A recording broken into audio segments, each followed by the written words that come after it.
Alright everyone, it is Dokkan time, and today we will be doing a how-to build specifically for the Illusionist of Dimensions Cocette and the Turbulent Undercover Action Mai.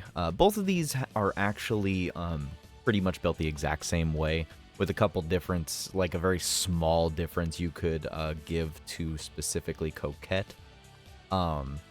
But overall, I think most people know that these are both support-based units that should be going onto very specific teams. They're not meant to do damage, but I will say they can do some decent damage. I will say that specifically Cocette can do damage in the right scenario on a Universe 11 team with the right partners, of course. But Mai is just purely a supportive unit. So that is something I did want to go ahead and keep in mind moving forward. I will have both of their builds just kind of rolling on the side here, as you can see. They're not really anything different. So if you just want to hang out, you know, support me and just watch the video and just discuss in the comments how you feel about these units, what teams, and if you like them. And yeah. Anyways, let's just kind of get into it and get it done and kind of over with. But we'll start with Mai. So Mai has a couple 200% options, being Master Roshi, Yamcha, and Goku, of course. Kid Goku. Path to Power Kid Goku.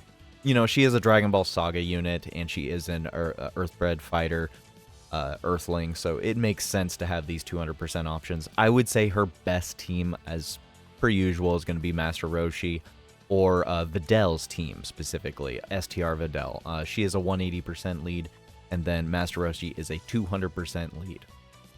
So, Goku can work also as a leader, you know, just for Dragon Ball Saga-esque, but she has certain things in her kit that are for primarily Peppy Gals. So she is a Peppy Gal or Extreme Tech leader by 120.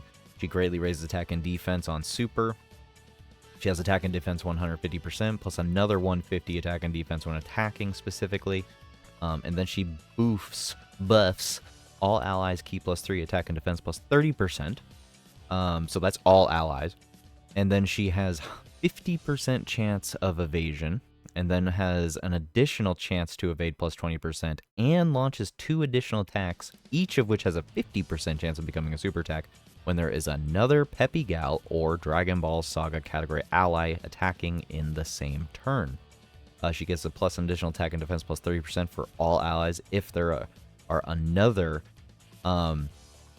3 or more Peppy Gal or Dragon Ball Saga category allies on the team, or if there's an AGL type enemy. So basically, if you're fighting an AGL type enemy, or if you have just a team of Peppy Gal / Dragon Ball Saga units on the team, you should be supporting by what? 60%? Yeah, she uses 60% support specifically for Dragon Ball Saga Peppy Gals, and then she's a 30% support for everybody else. She's pretty good. She's pretty good. I really like her, actually. She's a 70% dodge unit. Give her full dodge, let her support, and she's pretty decent on that matter. As far as her links go, she has a very weird set of links. I mean, all honesty, I think she's like the only Peppy Gal to have thirst for conquest. It's very funny to see a non-extreme unit. Like, is she an extreme unit? Like, hold up a sec. Is she extreme? I don't think she... no, she's extreme. She's extreme tech. I mean, she is an extreme unit, but still at the same time, thirst for conquest is crazy. But, you know, Pilaf and Mai. It does make sense. It's just kind of funny to see it, you know? She isn't on too many categories, and in all honesty, her team is straight up just Peppy Gals or Dragon Ball Saga. Maybe in the future when we get maybe some more better Dragon Ball Seekers or Terrifying Conquerors that are more Dragon Ball Saga related, she could be helping on those teams.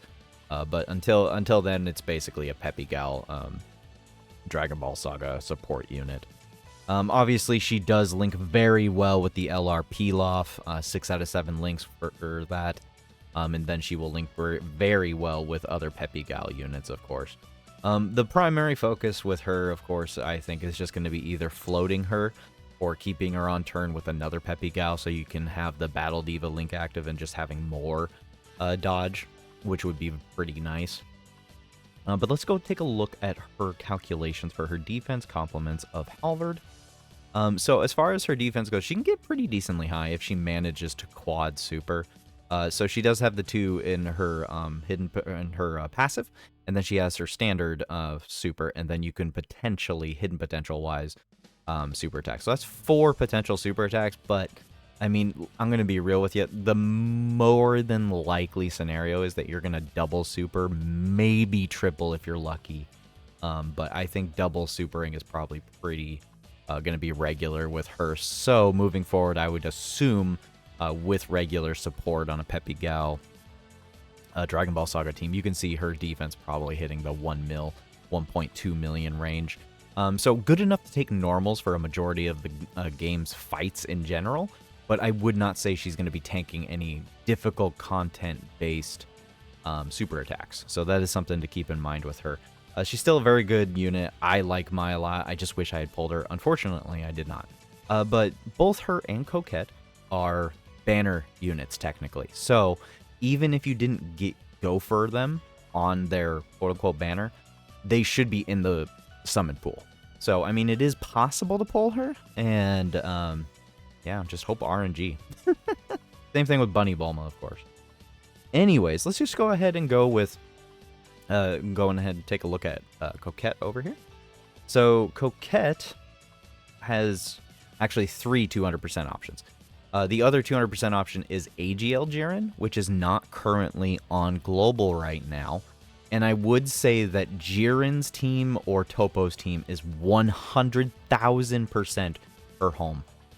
The calculations and people that have run it on JP, you can easily feel and see the difference of her being run with Universe 11, a full Universe 11 team, is just dramatically different compared to a full Peppy Gal's team. The difference in support and the way her passive goes off is just going to be dramatic. But she is greatly raising attack and defense for 1 turn. She has attack and defense 150, and then another 150 on super, or on attack, and then 50% chance to perform a crit. And you know my golden rule, if a unit has 50% chance to crit built in, they don't need it in their hidden potential. Reduces damage received by 11% initially, plus an additional damage reduction of 11%, and launches an additional super attack when there is another Peppy Gal or Universe 11 category ally in the same turn. She has Scouter, foresees enemy super attack within the character's attacking turn, plus an additional attack plus 300%. That sounds like a lot, but it's not. When attacking, and an additional damage reduction of 11% if there are another 3 or more Peppy Gals or Universe 11 category allies on the team, or if there is a tech type enemy. So if you look at her kit, yeah, it says basically you can run her on Peppy Gals or you can run her on Universe 11. So with that in mind, yes, you can definitely run her like that. But I do want to pay attention to her links. Most of her links are not going to activate on a Peppy Gal team. On a Peppy Gal team, more than likely, the most you'll get is Battle Diva, Shocking Speed, Shattering the Limit, and then perhaps Hero of Justice, only because of like Videl or something like that. But you're not going to have Tournament of Power, you're not going to have Signature Pose really that much, and you're definitely not having Supreme Warrior. In which case, the difference when you run her with this topo right here is dramatic, I have to say. The absolute dramatic difference of running this guy with her is insane. And I think it's mostly because of the support that he gives to Universe 11 and the fact that he is her best linking partner. So you get pretty much all of everything all at once when you link these two together. So you get all the links, you get the support, and it just collides, and it makes it so she actually does some consistent damage and has some very good defense while she's having damage reduction as well. So the damage reduction she can have is 11. Let's see here, we got 11 right here, we got 22 right here, and then 33% damage reduction. Let's take a look at her defense. Once again, compliments of Halvard. So as you can see, her defense is not crazy. Her defense is not super crazy. Unfortunately, at a defense of only 972 if she double supered, She can double super pretty decently. Triple probably is never going to happen. But with all of the support you can potentially have on a Universe 11 team, or even if you tried to I don't know how you would do it, but maybe you could potentially mix a team up with Topo, the Topo Universe 11 squad. I'm not really sure how you would manage it, but she does have a more consistent damage and defense on a Universe 11 team, I will say. That could change, and she still is 100% runnable on a Peppy Gal's team purely because of the Scouter. The Scouter actually is what comes in clutch here. She does have pretty low, very low defense. So, but if you think about it this way, look at it this way. Let's say you only do one super. Okay, she has 33% damage reduction. You're having off-turn support with a Bulma. You're having a Mai support even. You're having support, and you're probably actually going to have more of an actual defense, rainbowed of course, at like 700k. With 33% damage reduction, I think you're fine to take normals with her no matter what almost. She can survive normals. And with the ability of the Scouter, it just means you have the ability to put her out of harm's way. So that is something important to take note of. Is that post-super, with the ability of the Scouter, you can make sure she's in a safe location where she's not going to get you killed. So I will say that about her. And I do think the utility of her Scouter is good. I think she's a decent unit. I would have liked her more if she had lower attack, if she had sealing, stunning, anything almost in her super attack other than just greatly raised attack and defense. The Scouter utility is very good, but if you look at this unit, what is this unit doing other than that? Nothing. She's not a tank. She's not doing excessive amount of damages. I can tell you right now, the most damage you're going to see out of her is like 14 mil. And don't get me wrong, that's a lot of damage. But when she's only doing 14 mil is a decent amount. But, we're having units that do 40, 30, 20 mil and then do like 2 or 3 extra additionals. So, I mean, overall, yes, she's doing some decent damage as long as she crits. And as a technical support unit, she's doing her job by giving the support of the Scouter, and then she is actually doing a little bit of damage on the side. But she's not supporting. She's not doing anything else. So you're purely bringing her along for the Scouter ability. And the thing is if a super comes in on slot 3, because this is a unit that's not meant to be on rotation. She's not meant to be on rotation. She's meant to be floated out of harm's way, and then you utilize the Scouter when you can. She's not safe in slot 1 because she just doesn't have, 100k defense. I don't give a crap. Unless you have literally 70 to 80% damage reduction, this unit is not going to slot 1 with 100k defense. So with all that being said, she's a slot 2 unit, but she's a slot 3 floating unit for the Scouter, and that's it.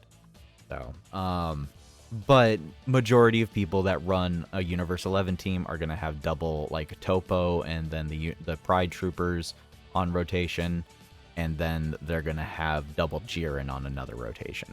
And you're not going to swap either of those 2 rotations for Cocette on a Scouter. No, you're just not. So overall, I do like both Cocette and Mai. I think they're very useful support units, and they have a lot of good, decent utility for teams that they can be on. I don't believe that they're worth pursuing excessively. If you have them, that's awesome and nice. But overall, they're just dodge. They're just dodge support units. So I still like them though. Let me know if you did manage to grab either of these units, and what team did you utilize for both of these units, and what build did you go with. But anyways, guys, thank you for watching. Have a good day and a good night.